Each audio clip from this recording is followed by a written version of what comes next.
the LaBauve Drug Store. This is the business we are now reviewing. Mr. Edmond Clyde LaBauve was born and raised in Edna.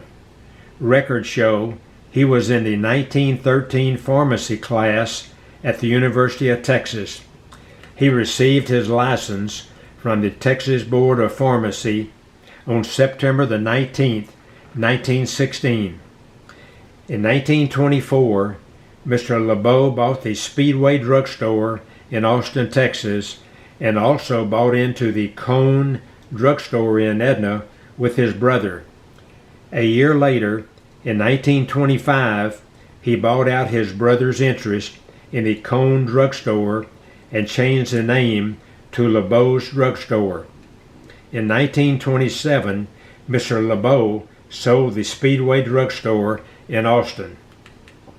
This is the first picture that could be found with the LaBauve name on the building. This is the same building that earlier housed the Marion Theater and later the Culberson Woodall Dry Goods Store. Later on, the drugstore moved to 110 East Main Street, where it remained through the duration of his career. These three pictures show the drugstore during the early 1950s. You can even read some of the World War II articles on the newspapers in front of the store.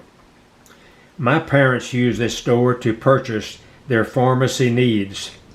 There was a sheet music stand inside the building, and I remember buying many pieces of music from their business. I still have many of those pieces today. We are blessed that Mr. LaBauve took so many photographs and 8mm movie film of Edna and his people.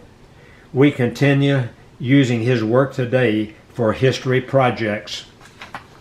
When I was growing up, all three of the main drugstore owners seemed to be friends instead of competitors.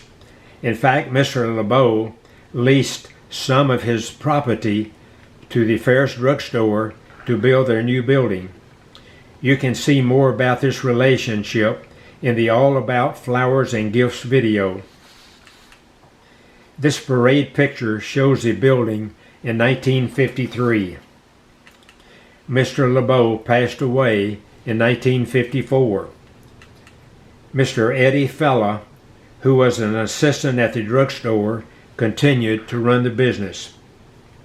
The Mummies purchased the business around 1962 and sold to Calvin and Sabrina Luck around 2002.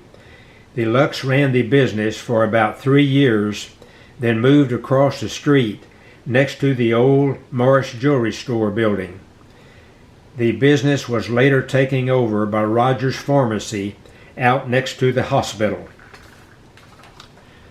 This 2003 picture shows the building and the old sign still in place.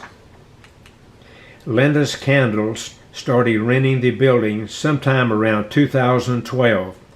This picture shows the building in 2014.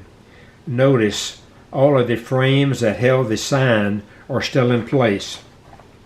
Linda's purchased the building in 2018, and they are still using the building in 2026 for manufacturing candles. However, it is not open as a retail space. This is a current picture taken of the building on June 14th, 2026.